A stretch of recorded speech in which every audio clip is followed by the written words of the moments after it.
अस्सलामुअलैकुम। आज का हमारा टॉपिक है assignment problem by using Hungarian method. Basically assignment problem हमारे पास ये होती है कि इसमें हमारे पास वर्कर्स होते हैं और कुछ जॉब्स होती हैं। हमने वर्कर्स को वो जॉब्स असाइन करनी होती हैं जिन पर उनकी मिनिमम कॉस्ट आए। ठीक है, इसके लिए कुछ स्टेप्स होते हैं जो हम फॉलो करते हैं और एट द एंड एक रिजल्ट निकालते हैं किस वर्कर को कौन सी जॉब असाइन करेंगे तो मिनिमम कॉस्ट लगेगी हमारी उसके ऊपर। सबसे पहला स्टेप है हमारे पास, हम इसमें चेक करते हैं ऑर्डर ऑफ टेबल, मतलब n is equal to m, number of rows और नंबर ऑफ कॉलम। जैसे इस टेबल में आप देख सकते हैं हमारे पास नंबर ऑफ रोज कितनी है 4, नंबर ऑफ कॉलम्स कितने हैं हमारे पास 4। तो इसका ऑर्डर ऑफ टेबल करेक्ट है और हमारा स्टेप 1 इसके हिसाब से सेटिस्फाई कर रहा है। हम अगले स्टेप पर मूव करते हैं। हमारा अगला स्टेप है row reduction of the whole table. हमने इस अपने पूरे टेबल की इस टेबल की अब रो रिडक्शन करनी है। रो रिडक्शन कैसे करते हैं, हमने अपने टेबल की रो में से सबसे इस रो में से सबसे छोटा एलिमेंट देखना है, फिर सेकंड रो में से, फिर थर्ड से, फिर फोर्थ से, फिर उनको उनकी रिस्पेक्टिव रोज से माइनस कर देना। जैसे ये देखें, सबसे पहले हमने रो 1 सिलेक्ट की है और उसमें हमारा स्मॉलेस्ट नंबर था 2। हमने उस 2 को पूरी रो से माइनस किया। फिर उसके बाद हमारे पास आती है हमारी सेकंड रो जिसमें हमारा स्मॉलेस्ट नंबर था 3 और फिर थर्ड रो में 1 और एट द एंड हमारे पास फोर्थ रो में 4 था। हमने उनको सबको माइनस किया। फिर उनकी जो न्यू वैल्यूज आई हैं सब की, उनकी मदद से हमने एक नया अपडेटेड टेबल बनाया। ये एक अपडेटेड टेबल था जो रो सब्ट्रैक्शन के बाद आया, रो रिडक्शन के बाद बना। हमारा असाइनमेंट प्रॉब्लम के लिए हमने असाइनमेंट्स एलोकेट करनी है इसमें। उसके बाद आता है हमारा स्टेप 3। जैसे हमने रो रिडक्शन किया ऐसे हम कॉलम रिडक्शन करते हैं। जैसे कि आप इस टेबल में देख सकते हैं कि हमारी 3 रोज में से जो मिनिमम वैल्यू उनकी वो है तो 0 है, उनकी तो कॉलम रिडक्शन नहीं हो सकती। अब हमारे पास एक कॉलम है, हम उसकी कॉलम रिडक्शन सिर्फ कर सकते हैं। उसकी कॉलम रिडक्शन कैसे करते हैं, जैसे हमने रो रिडक्शन की है सेम एज इट इज हम कॉलम रिडक्शन करेंगे। कॉलम 1 में से सबसे छोटा एलिमेंट हमारे पास क्या था 3, हम उस 3 को पूरे कॉलम में से सब्ट्रैक्ट कर रहे हैं। ये देखें, कॉलम रिडक्शन सबसे पहले कॉलम में हमारे पास सबसे स्मॉलेस्ट एलिमेंट था 3, हमने उसे पूरे कॉलम के एलिमेंट से सब्ट्रैक्ट किया। बाकी का हम नहीं कर सकते, क्योंकि सब का एलिमेंट स्मॉलेस्ट 0 है और जब 0 किसी भी नंबर से माइनस होगा तो उसके ऊपर कोई फर्क नहीं पड़ेगा। तो इस वजह से हम सिर्फ एक कॉलम की इसमें रिडक्शन करते हैं। हम इसके बाद नेक्स्ट देखते हैं, इसका अपडेटेड टेबल भी क्रिएट करते हैं। ये देखिए, अब मैंने लिखा भी हुआ है कि स्मॉलेस्ट 0 है, इसलिए हम कोई भी वैल्यू चेंज नहीं होगी, तो हम कॉलम रिडक्शन बाकी कॉलम्स के लिए नहीं करेंगे। फिर एक अपडेटेड टेबल ये क्रिएट होता है हमारे पास। बेसिकली ये टेबल एक हमारे पास पहले जैसे रो का होता है सेम एज इट इज होता है, लेकिन इसके ऊपर आपने अब नेक्स्ट स्टेप पर ये परफॉर्म किया हुआ है कि हम इसमें ना अब टेबल तो हमारे पास क्रिएट हो जाता है एज इट इज, जैसे हमने रो का किया था उसी तरह कॉलम का टेबल पहले क्रिएट होगा अपडेटेड वैल्यूज के साथ। फिर हमारा स्टेप 4 आता है, हमने असाइनमेंट्स फॉर कॉस्ट अप्रॉक्सीमेट में टेबल बनाया जाता है। फिर उसमें हम सबसे पहले चेक करते हैं कुछ कंडीशंस। अगर हमारे रोज में एक 0 है सिर्फ, हम उसे मार्क कर देंगे, असाइन कर देंगे। अगर एक से ज़्यादा है तो हम उसे छोड़ के अगली रो पर मुंतकिल हो जाएंगे, शिफ्ट कर जाएंगे।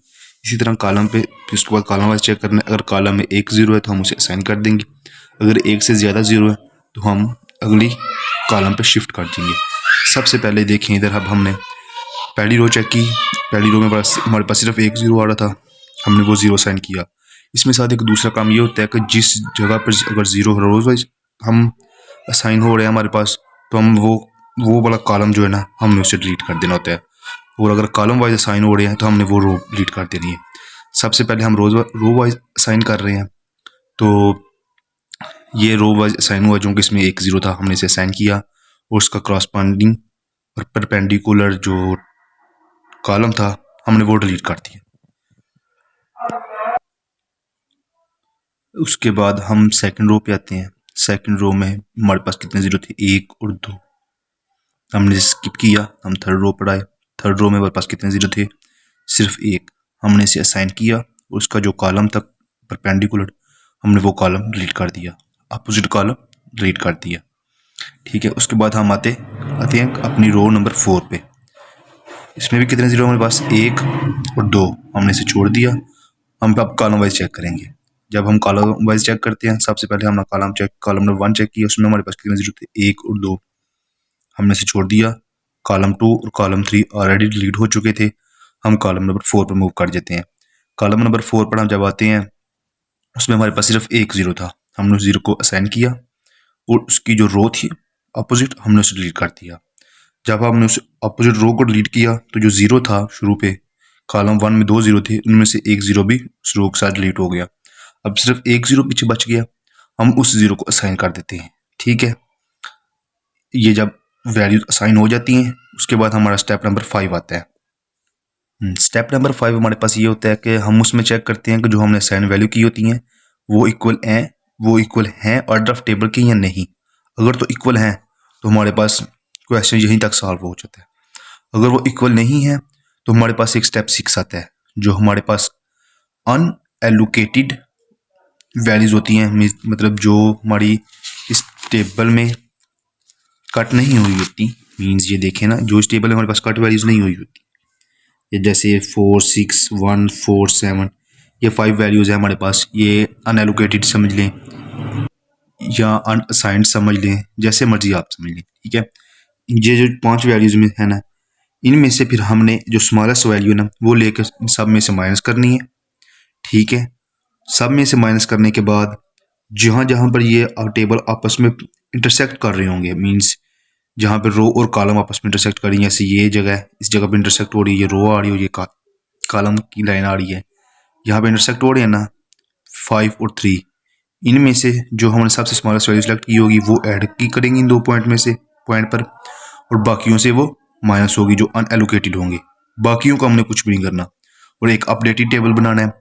फिर वैसे ही ये 3 स्टेप्स जो हैं, अगर एक रो में एक जीरो है तो उसे साइन करना है, अगर एक से ज़्यादा उसे छोड़ देना है, फिर वो स्टेप फॉलो होंगे और एट द एंड हमारे पास आंसर हमारा आ जाएगा कि हमारे असाइंड वैल्यूज इक्वल आ जाएंगी हमारे ऑर्डर ऑफ टेबल के। ठीक है, क्वेश्चन के हिसाब से ये क्वेश्चन स्टेप नंबर 4 तक कंप्लीट हो जाता है। हम स्टेप 5 में सिर्फ चेक करते हैं कि असाइन वैल्यू और मैटर ऑफ मैट्रिक्स हमारा इक्वल आ जाता है, क्योंकि इसमें वैल्यूज ही ऐसी होती है हमारे पास। अगर हमारे पास वैल्यूज ये ना हो तो फिर मैंने आपको बताया कि हम नेक्स्ट स्टेप लिखते हैं, उसमें वो सारा फंडा करते हैं।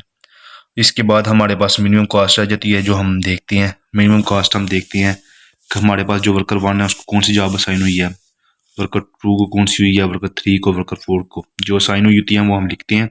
उनकी जो हमारे पास ओरिजिनल क्वेश्चन होता था उसमें जो वैल्यूज़ होती थी वो लिखी है। हमारे पास ओरिजिनल वैल्यूज़ जो ओरिजिनल टेबल था शुरू में, ठीक है, उसमें वर्कर 1 की जॉब 2 पे वैल्यू थी 2, वर्कर 2 की जॉब 1 पे वैल्यू थी 6, वर्कर 3 की जॉब 3 पे वैल्यू थी 1, वर्कर 4 की थी वैल्यू 4, जॉब 4 पर। ये देखें, इस टेबल में देख सकते हैं आप, वर्कर 1 की थी 2 जॉब 2 पे, वर्कर 2 की थी 6 जॉब 1 पे, वर्कर 3 की जॉब 3 पर थी 1 और वर्कर 4 की जॉब 4 पर 4 थी।